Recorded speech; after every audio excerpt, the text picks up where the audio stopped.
వి gold trusted gold buyers. మీరు తాకట్టు పెట్టిన బంగారాన్ని విడిపించి ఈ రోజు ఉన్న మార్కెట్ ధరకు కొనబడును.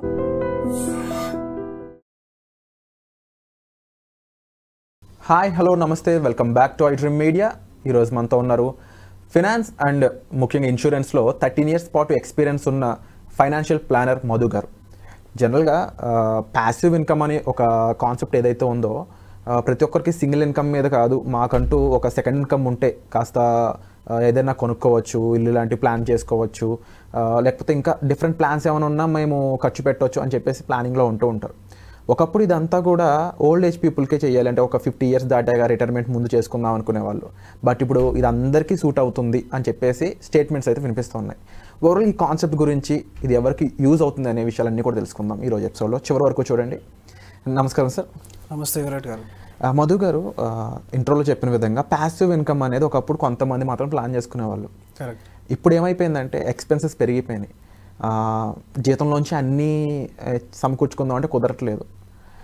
సో అలా యంగ్ పీపుల్ కూడా ప్యాసివ్ ఇన్కమ్ వైపు అడుగులేస్తున్నారని తెలుస్తూ ఉంది.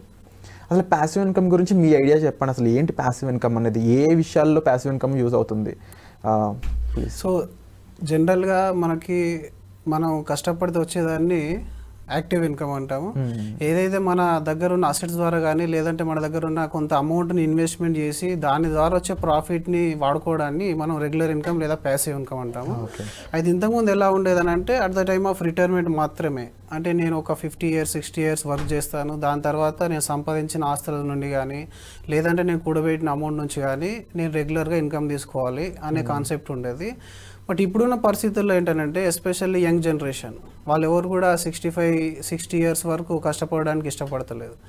సో దానికోసం ముందు నుంచే మనం ప్యాసివ్ ఇన్కమ్ని జనరేట్ చేసుకునే ఆప్షన్స్ అనేది ఈ రోజుల్లో ఉన్నాయి. ఒకప్పుడు ప్యాసివ్ ఇన్కమ్ జనరేట్ చేయడానికి నిజానికి మనకు పెద్దగా అసెట్ క్లాసెస్ కూడా లేవు. సో ఇప్పుడు ఏంటంటే ఎస్పెషల్గా మీ దగ్గర ఆల్రెడీ అమౌంట్ ఉంటే దాన్ని ఇన్వెస్ట్మెంట్ చేసి ప్యాసివ్ ఇన్కమ్ నెక్స్ట్ మంత్ నుంచే మీరు తీసుకునే ఆప్షన్ అనేది ఉంది. అలాగే మీ దగ్గర లేకున్నా కూడా ఒక పెద్ద కార్పస్ను మీరు చిన్నగా ఇన్వెస్ట్మెంట్ చేస్తూ పెద్ద కార్పస్ను క్రియేట్ చేసి దాని నుంచి మీరు ప్యాసివ్ ఇన్కమ్ని తీసుకోవచ్చు. అలాగే ప్యాసివ్ ఇన్కమ్ను తీసుకుంటూ దాన్ని ఇంక్రీజ్ చేస్తూ దాన్ని కంప్లీట్ ఇన్కమ్ లాగా కూడా మీరు మార్చుకోవచ్చు. Over the next 20-25 years investment చేస్తూ దాని ద్వారా మీరు ప్యాసివ్ ఇన్కమ్ని పెన్షన్ రూపంలో తీసుకుని లైఫ్ లాంగ్ తీసుకునే ఛాన్స్ అనేది ఈరోజు మనకున్న లేటెస్ట్ అసెట్ క్లాసెస్లో మనకు అవైలబుల్గా ఉంది. సో ఈ విధంగా అంటే జనరల్గా యంగ్ పీపుల్ ఎందుకు ఈ ప్యాసివ్ ఇన్కమ్ గురించి ఆలోచించాలనే మాట పైన మన సమాధానం చెప్పాలనుకుంటే మనకు ఎలాంటి టార్గెట్ అనేది ఒకటి లేదనుకోండి. ఇప్పుడు ప్యాసివ్ ఇన్కమ్ పైన మనం లైఫ్ లాంగ్ కష్టపడాల్సి వస్తుంది. ఇప్పుడు నేను ఒక చిన్న 2-3 ఎగ్జాంపుల్ చెప్తాను. మీరు బయట వాచ్మెన్లను చూడండి, లేదంటే బయట డ్రైవర్స్ని చూడండి, అరౌండ్ 75-80 years ఉన్నా కూడా ఇంకా కష్టపడుతున్నారు. దానికి కారణం ఏమై ఉంటుంది అంటే వాళ్ళ మైండ్లో ఈ ప్యాసివ్ ఇన్కమ్ అనేది నాకు అవసరం అనే ఒక కాన్సెప్ట్ ఎప్పటి నుంచో లేదు కాబట్టి లైఫ్ టైం కష్టపడుతూనే ఉన్నారు. ఎందుకంటే మన లైఫ్లో ఖర్చులు అనేటివి ఎప్పటికీ ఆగవు. మనం అనుకుంటాం 60 తర్వాత రిటైర్ అవుదాం, హాయిగా ఎక్కడైనా విలేజ్లోకి వెళ్ళిపోయి ఇల్లు కట్టుకొని మార్నింగ్ నుంచి ఈవినింగ్ దాకా ఫ్రెండ్స్తో కాలక్షేపం చేద్దాం అనుకుంటాం. నిజానికి రియల్ లైఫ్లో ఎంతమందికి అది పాసిబుల్ ఉంది ఈ రోజుల్లో? అంటే ఇప్పుడు పెరిగిన ఖర్చులు చూసుకున్న ఇన్ఫ్లేషన్ అనేది మనిషి ఆగిపోయినా ఇన్ఫ్లేషన్ ఆగదంటారు. ఖర్చులు పెరుగుతూనే ఉంటాయి. ఒకప్పుడు అంటే ఒక పెట్రోల్ మనం తెలిసిందే 50 రూపాయలు 60 రూపాయలు 80 రూపాయల దగ్గర నుంచి ఈ రోజు 110 రూపాయలు పెట్రోల్. ప్రతి ఒక్కరూ వాడాల్సిందే, నిత్యావసర వస్తువు అది, టు బీ ఫ్రాంక్. అంటే ఖర్చులు పెరుగుతున్నాయి కానీ ఇన్కమ్ పెరగట్లేదు.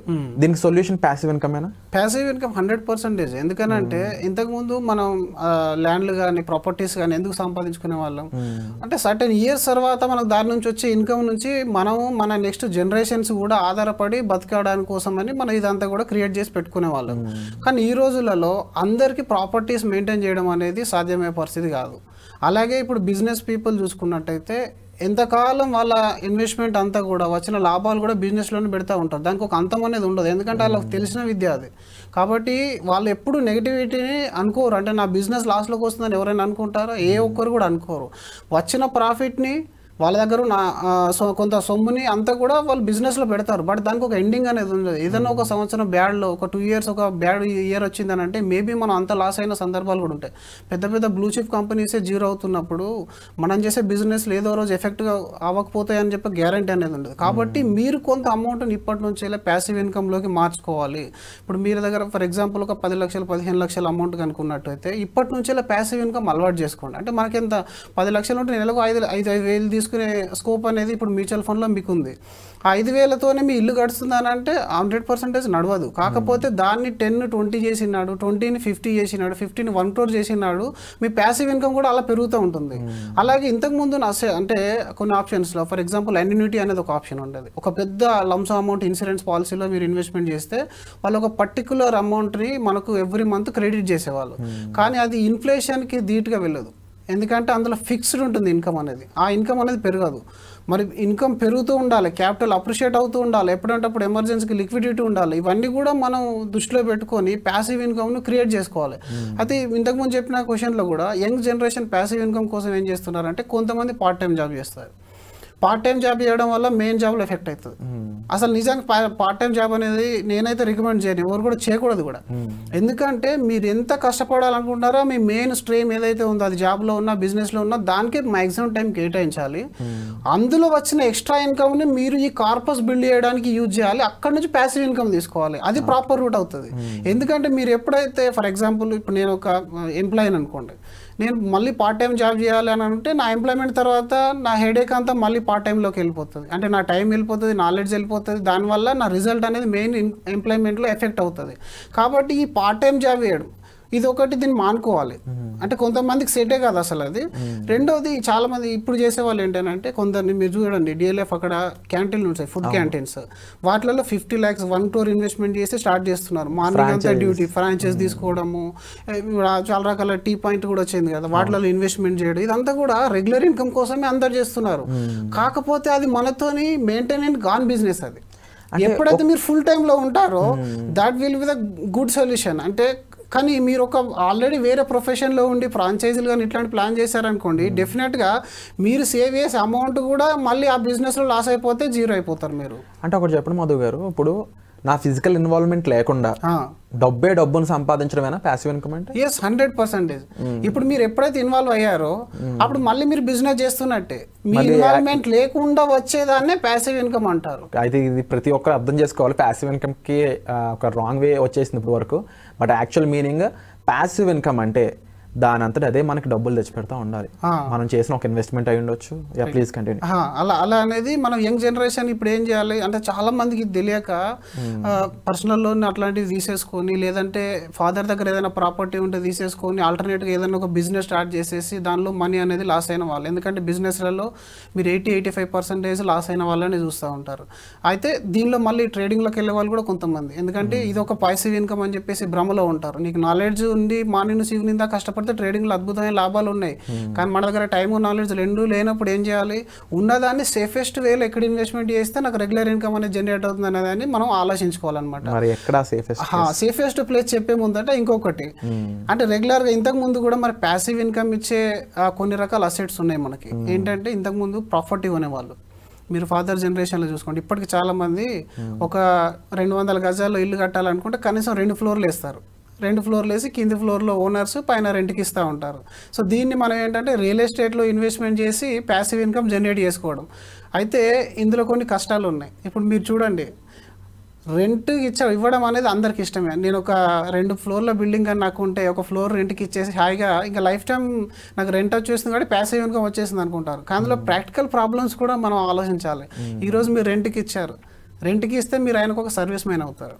ఇది అందరూ యాక్సెప్ట్ చేయలేని నిజం. ఎందుకనంటే తన ట్యాప్ దగ్గర నుంచి ఇంట్లో పవర్ వరకు ఏ చిన్న ఇష్యూ వచ్చినా ఫస్ట్ కాల్ వచ్చేది ఎవరికి? మనకే కాల్ వస్తుంది. దాని తర్వాత టెనెన్సీ ఇష్యూస్, ఎన్నో రకాల కేసులు ఈ రోజు పోలీస్ స్టేషన్లో పెండింగ్లో ఉన్నాయి. అంటే ఖాళీ చేయడానికి ఇష్టం లేని వెండర్స్ ఎంత అంటే టెనెంట్స్ ఎంతో మంది ఖాళీ చేయరు, రెంట్ పేమెంట్ చేయరు, ఖాళీ చేయరు. అంటే అది ఒక రకంగా మీరు హెడేక్ను మళ్ళీ కొని తెచ్చుకున్నట్టే కదా. ఇప్పుడు ఇల్లు కట్టేప్పుడు ఒక ఫ్లోర్ వేసుకున్నారంటే ఆ ఫ్లోర్లో మీరు హాయిగా ఉండేవాళ్ళు. 2 ఫ్లోర్లు వేసుకొని ఎక్స్ట్రా ఇన్వెస్ట్మెంట్ చేసి మీకు వచ్చేది ఈల్డ్ ఎంత ఉందనేది మనకు తెలియదు. అంటే ఇప్పుడు మీరు ఒక కోటిన్నర పెట్టి ఇన్వెస్ట్మెంట్ మీ ప్రాపర్టీలో చేస్తే మీకు 40,000 రెంట్ వస్తుంది. అంటే దాన్ని ఈల్డ్ పరంగా మీరు కన్సిడర్ చేసుకుంటే 2 to 3%. అక్కడ మళ్ళీ సర్వీస్ కూడా చేస్తున్నారు మీరు. అంటే మీకు సండే అయినా కాల్ వస్తుంది, నైట్ అయినా కాల్ వస్తుంది టెనెంట్స్ నుంచి. అందరికీ వస్తుంది అంటే అందరికి రాదు, బట్ మెజారిటీ ఆఫ్ ద కేసెస్లో మీరు ఒక సర్వీస్ చేస్తున్నారు, అక్కడ కూడా మీ ఇన్వాల్వ్మెంట్ అనేది ఉంది. ఇది ఒక ఆప్షన్. దీని తర్వాత మళ్ళీ బ్యాంక్స్లో మనకు ఫిక్స్డ్ డిపాజిట్ ఉంది. ఈ ఫిక్స్డ్ డిపాజిట్లో ఏంటంటే క్యాపిటల్ అప్రిషియేషన్ అనేది ఉండదు. ఇప్పుడు నేనైతే మరొక 50 lakhs ఇన్వెస్ట్మెంట్ చేశాను, వాళ్ళు ఒక 6% 5% నాకు రెగ్యులర్గా ప్యాసివ్ ఇన్కమ్ ఇచ్చేస్తున్నారు. వెల్ అండ్ గుడ్, అక్కడ నాకు రిస్క్ లేదు, నా ఇన్వాల్వ్మెంట్ కూడా లేదు, మంచి ఆప్షనే. కానీ ఆ క్యాపిటల్ అనేది అప్రిషియేట్ అవ్వట్లేదు. అక్కడ ఏమైంది, ఇన్ఫ్లేషన్ మీరు అన్న టాపిక్ ఇక్కడ మళ్ళీ మ్యాచ్ అయిపోయింది. ఇన్ఫ్లేషన్కు తగిన ఇన్ఫ్లో అనేది లేదు, మనకి ఇన్ఫ్లో రావాలి కదా. ఇప్పుడు 10,000 వచ్చిందంటే ఓకే, ఆఫ్టర్ 10 years నాకు దాన్ని పెంచుకోవాలి కదా. ఎవ్రీ 10 yearsకి 7% ఇన్ఫ్లేషన్ చొప్పున మన ఖర్చులు డబుల్ అయిపోతాయి. సో అప్పుడు మనకు రావాల్సిన రెగ్యులర్ ఇన్కమ్ ఇదే 10,000 30,000 ఉంటుంది అనేది దానికి అర్థం ఉండదు. అంటే వస్తున్న రెగ్యులర్ ఇన్కమ్ కూడా పెరుగుతూ ఉండాలి, మన ఇన్వాల్వ్మెంట్ అనేది లేకుండా ఉండాలి. దీనికి అంటే మీరు అనుకున్న క్వశ్చన్కి, అడిగిన క్వశ్చన్కు ఒక మంచి సొల్యూషన్ అంటే ఈరోజు మీకు హైబ్రిడ్ ఫండ్స్, మ్యూచువల్ ఫండ్లో హైబ్రిడ్ ఫండ్ కేటగిరీలో మీరు రెగ్యులర్ ఇన్కమ్ను ఈ రోజు నుంచి తీసుకోవచ్చు. మీ దగ్గర లంసో అమౌంట్ ఉంది అని అంటే 50 lakhs కానీ 1 crore కానీ 2 crores కానీ, అంటే దాన్ని 1 crore అనే చెప్తున్నాను కాదు, మీరు 5 lakhs 3 lakhs నుంచి కూడా స్టార్ట్ చేయొచ్చు. ఏంటి 5 lakhs తీసుకోవడం వల్ల మనకు వచ్చే పెద్ద జీవితంలో చేంజ్ లేదని చాలామంది అంటారు. బట్ 5 lakhs నుంచి మీరు 2,500 తీసుకోండి, దాన్ని 10 lakhs చేయండి, 5,000 అవుతుంది. 20 lakhs చేయండి, 50 lakhs చేయండి, 1 crore చేయండి, 50,000 తీసుకోండి. ఎలా చేయాలి అంటే అందులో అడిషన్ చేసే ఆప్షన్ కూడా ఉంది కదా. మంత్లీలో లేకపోతే మీ దగ్గర అమౌంట్ ఎప్పుడు ఉంటే అప్పుడు ఇన్వెస్ట్మెంట్ చేసి దాన్ని మీరు పెంచుకునే ఆప్షన్ అనేది ఉంది. ఇప్పుడు ఇది అన్లైక్ అదర్ ప్రాపర్టీస్, ఒక్కసారి మీరు ప్రాపర్టీ తీసుకున్నారంటే మళ్ళీ ఇంకో ప్రాపర్టీ తీసుకుంటేనే రెగ్యులర్ ఇన్కమ్ వస్తుంది. కానీ ఇక్కడ అలా కాదు కదా. హైబ్రిడ్ ఫండ్స్లో ఏంటంటే మీరు కావాల్సిన అమౌంట్ను మళ్ళీ ఇన్వెస్ట్మెంట్ చేసి మీరు తీసుకునే అమౌంట్ని పెంచుకోవచ్చు. అయితే మీ దగ్గర ఇప్పుడు ఫర్ ఎగ్జాంపుల్ ఒక 15-20 lakhs ఉంది. ఇప్పుడు చాలా మందిలో ఏంటి, ఈ స్కూల్ ఫీజు అనేది ఒక పెద్ద సమస్యగా మారిపోయింది కదా. ఇప్పుడు చాలామంది మన దగ్గరకు వస్తారు, నా దగ్గర ఒక 20 lakhs ఉంది, 15 lakhs ఉంది, దానికి పిల్లల హైయర్ ఎడ్యుకేషన్కి, మ్యారేజ్కి ఒక ప్లాన్ చెప్పండి అని చెప్పేసి దీన్ని కూడా మీరు హైబ్రిడ్ ఫండ్లో చేసి రెగ్యులర్ ఇన్కమ్ తీసుకొని ఇయర్లీ మీ స్కూల్ ఫీజు కూడా మీరు కట్టుకోవచ్చు. ఆ తర్వాత అప్రిషియేట్ అయిన క్యాపిటల్ ఏదైతే ఉందో అరౌండ్ 10 to 11 years లోపల మనకు అమౌంట్ అనేది డబుల్ అవుతూ ఉంటుంది హైబ్రిడ్ ఫండ్స్లో. అరౌండ్ ఇప్పుడు మనకు లాస్ట్ 20 years హిస్టరీ మీరు తీసుకున్నా కూడా 11.12% అనేది రిటర్న్ జనరేట్ చేసింది. రైట్, మనం 6% విత్డ్రాల్ అనేది తీసుకుంటాం హైబ్రిడ్ ఫండ్స్లో. లాస్ట్ 20 years డేటా కనుక మీరు చూసినట్టయితే 20 lakhs ఇన్వెస్ట్మెంట్ చేసిన మంచి హైబ్రిడ్ ఫండ్స్లో ఒక 3 to 4 టాటా ఎస్బీఐ మీరు ఏ ఫండ్ అయినా చూడండి, అరౌండ్ 14%, 15%, 16% కూడా ఉంది. బట్ జనరల్గా యావరేజ్ తీసుకుంటాం కాబట్టి యావరేజ్ రిటర్న్ అనేది మనకి 10 to 11% మీరు తీసుకున్నా కూడా 12 to 13 yearsకి ఒకసారి మీ క్యాపిటల్ అనేది డబుల్ అయిపోతూ ఉంటుంది. యూజువల్లీ ఈ ప్యాసివ్ ఇన్కమ్ అన్నప్పుడు చేసే ఇన్వెస్ట్మెంట్స్ అనేవి కూడా జాగ్రత్తగా చూసుకొని చేసుకోవడం చాలా ఇంపార్టెంట్. ఎందుకంటే లాస్ట్ 5 monthsలో మనం చూసిన డౌన్ఫాల్ ఏదైతే ఉందో, డౌన్ ట్రెండ్ అనేది అంత ఎక్కువగా లాభసాటిగా లేకపోవడం వల్ల ఎస్ఐపీలు చేసిన చాలా మంది న్యూ కమర్స్ అందరూ వెనక్కి వెళ్ళిపోయారు. అంటే ఇప్పుడు నేను ఇక్కడ మీకు వర్డ్ వాడాను హైబ్రిడ్ అని. ఈ హైబ్రిడ్లో వాడినప్పుడు మార్కెట్ డౌన్ ఉన్నా కూడా మీ యూనిట్స్ లాస్ కాకుండా డెట్ నుంచి ఇన్వెస్ట్మెంట్ అనేది మీకు విత్డ్రా చేసి ఇస్తుంది. అందులో 35% వరకు డెట్ ఫండ్స్ ఉంటాయి, అందులో బాండ్స్ అట్లాంటివి సేఫ్టీ ఇన్వెస్ట్మెంట్ ఆప్షన్స్, 65 ఈక్విటీ ఉంటుంది. ఎప్పుడైతే మార్కెట్ డౌన్లోకి వస్తుందో అప్పుడు ఏం చేస్తారంటే ఈక్విటీ ప్రొషన్ అనేది ఆటోమేటిక్గా పెంచుతారు ఫండ్లో. అప్పుడు ఏమవుతుంది, మీకు వచ్చే మంత్లీ విత్డ్రాల్ అన్ని డెట్ నుంచి వచ్చేస్తాయి. అంటే ప్రాఫిట్ బుకింగ్ అనేది హైయెస్ట్ ఎక్కడైతే రిటర్న్ జనరేట్ అయిందో అక్కడ నుంచి విత్డ్రా కూడా చేసి ఇస్తారు. మార్కెట్ డౌన్ అయినా కూడా మీకు ప్రొటెక్టెడ్లో ఉంటారు. ఇప్పుడు చూడండి లాస్ట్ 20 yearsలో 12%, 13% రిటర్న్ జనరేట్ చేసింది అని అంటే అందులో ఎన్నో రకాల మార్కెట్ క్రాషెస్ ఉన్నాయి. అందులో మీరు .com బబుల్ ఉంది, అర్షద్ మెహతా స్కామ్ ఉంది, ఆ తర్వాత ఫైనాన్షియల్ క్రైసిస్ 2008 ఉంది, తర్వాత మీరు కోవిడ్ ఉంది. వీటన్నిటినీ చేసుకొని కొన్ని సందర్భాల్లో నెగిటివ్ రిటర్న్స్ కూడా ఉన్నాయి, -10%, -11% రిటర్న్, -3% రిటర్న్స్ కూడా ఉన్నాయి. వీటన్నిటిని ఓవర్కమ్ చేసి ఈరోజు IRR మీకు 12% హైబ్రిడ్ ఫండ్స్ రిటర్న్ జనరేట్ చేసినాయి. అంటే మీరు తీసుకునే అమౌంట్ అనేది తక్కువ కదా, 20 lakhsలో 6% తీసుకుంటున్నారు. అంటే మీరు 10,000 per month ఇన్వెస్ట్మెంట్ అంటే విత్డ్రా చేస్తున్నారు. ఆ 10,000 1 year మొత్తం మీద చేస్తే ఎంత విత్డ్రా చేస్తున్నాం మనం? 1,20,000. కానీ మన క్యాపిటల్ ఎంత? 20 lakhs ఉంది. మార్కెట్ 50% పడ్డా కూడా ఎంత పడుతుంది? 10 lakhs వరకు ఉంటుంది కదా వాల్యూ. ఆ 10 lakhs మీరు మొత్తం విత్డ్రా చేసుకుని ఎన్ని సంవత్సరాలు పడుతుంది మీకు? సో అంటే మన దగ్గర టైం ఉంటుంది అందులో. అంటే ఆ టైంలో మళ్ళీ క్యాపిటల్ మొత్తం రీగెయిన్ అవడానికి మళ్ళీ రీగెయిన్ అయిపోతుంది కదా. ఇప్పుడు ఎప్పుడైనా మార్కెట్ చూడండి, ఇప్పుడు ఈ రోజుల్లో మార్కెట్ కొద్దిగా మెచ్యూర్ కూడా అయింది. ఒకప్పుడు ఉన్నంత కరెక్షన్ టైం తీసుకోవట్లేదు మళ్ళీ రికవర్ అవ్వడానికి. ఇప్పుడు ఆల్మోస్ట్ 1 year 1.5 year ఆ టైంలో మీకు మళ్ళీ మార్కెట్ నార్మల్ స్టేజ్కి వస్తుంది. మళ్ళీ మనం పెట్టింది హైబ్రిడ్ మ్యూచువల్ ఫండ్, అంటే ఆల్రెడీ డైవర్సిఫైడ్ ఇన్వెస్ట్మెంట్ ఆప్షన్ ఇది. కాబట్టి మల్టిపుల్ సెక్టర్లో ఉన్న అమౌంట్ మళ్ళీ రీగెయిన్ అయిపోతుంది.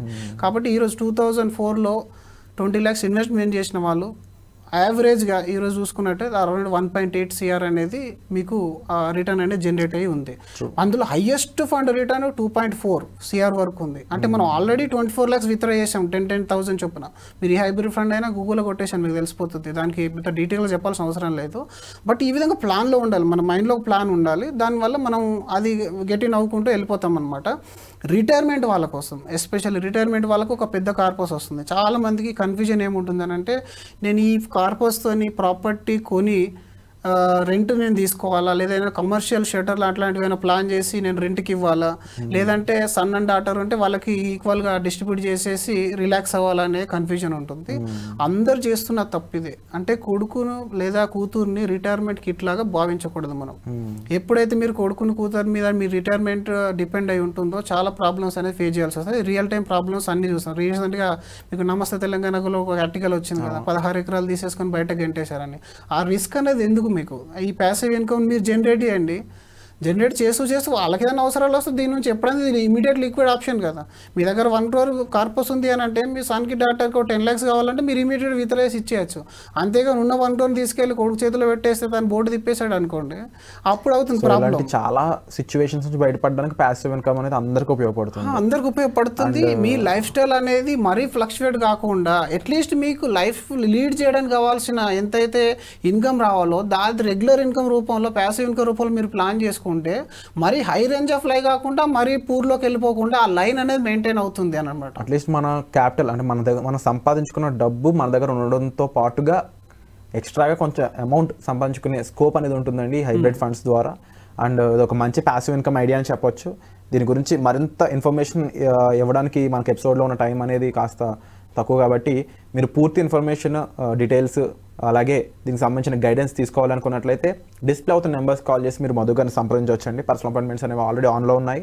సో మీకు ఎటువంటి డౌట్ ఉన్నా సరే మీరు డైరెక్ట్గా కాల్ చేసి సార్ని అడగొచ్చు. అలాగే మధు గారి నుంచి మీకు ఎలాంటి ఎపిసోడ్స్ మీరు ఎక్స్పెక్ట్ చేస్తున్నారు కామెంట్ సెక్షన్లో మెన్షన్ చేసినట్లయితే ఆ ఎపిసోడ్స్ని మీ ముందు తీసుకొచ్చే ప్రయత్నం అయితే మేము చేస్తాము. And thank you so much Madhu గారు, క్లియర్ ఎక్స్ప్లెనేషన్ మాకు ఇచ్చినందుకు. Thank you so much.